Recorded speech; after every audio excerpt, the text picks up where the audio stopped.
Question number 269. If the roots of 1 upon x plus a plus 1 upon x plus b is equals to 1 upon c are equal in magnitude but opposite in sign, then the product of the roots is minus a square plus b square by 2 minus a square plus b square by 4 a plus b का upon 2 a square plus b square by 2. ठीक है, हमें equation दे रही है, इसे मैं ऐसे लिख सकती हूँ. एलसीएम लेके नॉर्मल सॉल्व किया, सॉल्व करने के बाद हमारा कुछ इस तरीके से इक्वेशन बनेगी. ठीक है, फिर इसे फर्दर सॉल्व किया, अंदर इवैल्यूएट करके, यहाँ सी अंदर मल्टीप्लाई करके, इन दोनों को आपस में मल्टीप्लाई करके, तो हमारे पास आया 2xc plus a c plus b c, और इधर आया x square plus a x plus b x plus a b. अब मैंने क्या किया, ये वाली सारी टर्म इधर साइड ले गई, पर मैंने लिखा इधर साइड. मतलब मैं इज इक्वल्स टू 0 इधर लिखूँ या इज इक्वल्स टू 0 इधर लिखूँ, बात तो एक ही हुई. ठीक है, तो ये हो गया x square plus a x plus b x minus 2cx plus a b minus a c minus. तो इसे मैं लिख सकती हूँ एक्स स्क्वायर, यहाँ इन तीनों में से मैं एक्स कॉमन ले सकती हूँ.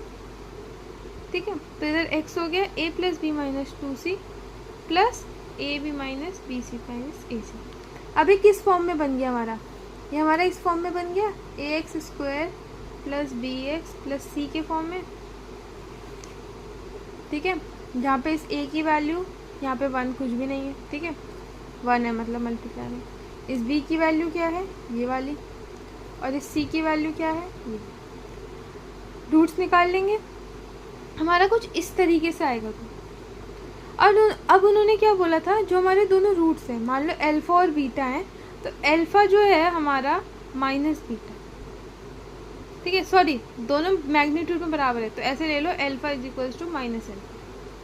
ठीक है, तो मैंने सेम वैसे ही ले लिया. अब इसे सिंप्लीफाई अगर हम करेंगे, दोनों साइड पहले तो स्क्वेयरिंग करनी पड़ेगी रूट हटाने के लिए, फिर इसे सिंप्लीफाई करेंगे. पूरा सिंप्लीफाई करने के बाद ये आएगा हमारा, जिससे हमें a प्लस बी की वैल्यू पता चल जाएगी 2 से. अब मेरा रिकमेंडेशन ये है कि इस टाइप के क्वेश्चन इतना सॉल्व वाले अगर एग्ज़ाम में आए ना, तो उसे छोड़ दें, क्योंकि हमें 30 क्वेश्चन करने हैं 2 घंटे के अंदर, जिसमें हमें पता है कि किस तरीके के क्वेश्चन ये होते हैं. ठीक है, तो इसे लास्ट के लिए छोड़ दें, मतलब पूरा ना, अगर लास्ट में टाइम बचा तो आप पूरा सॉल्व कर सकते हैं. ठीक है, तो इसे सिंप्लीफाई करेंगे तो ये आएगा a प्लस बी की वैल्यू हमें पता चल गई 2c. अब मैंने क्या किया, प्रोडक्ट ऑफ रूट्स लिया. प्रोडक्ट ऑफ रूट्स क्या होता है मेरा, अगर मैं इस इक्वेशन के अकॉर्डिंग देखूं तो प्रोडक्ट ऑफ रूट्स क्या होता है, c अपॉन ए. यहाँ मेरी c की वैल्यू क्या है, ये, और a की वैल्यू क्या है, 1. तो प्रोडक्ट ऑफ रूट्स क्या हो गया, a b minus b c minus a c. इसे मैंने लिख दिया a b minus c common लेके ए प्लस बी. अब c की वैल्यू मैंने अभी निकाली थी, c की वैल्यू मैं लिख सकती हूँ यहाँ से, c की value a plus b by 2. ठीक है, तो ये हो जाएगा a प्लस बी बाई 2, और a प्लस बी मेरे पास ऑलरेडी था, तो a प्लस बी का होल स्क्वायर है.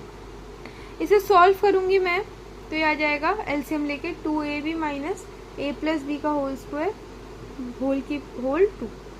मैंने माइनस कॉमन लिया तो दोनों स्वैप हो जाएंगे. ठीक है, अंदर इवैल्यूएट किया तो मेरा आ रहा है minus of a square plus b square by 2. ये हमारा कौन सा ऑप्शन था, ऑप्शन ए. हमारा करेक्ट ऑप्शन ऑप्शन ए है.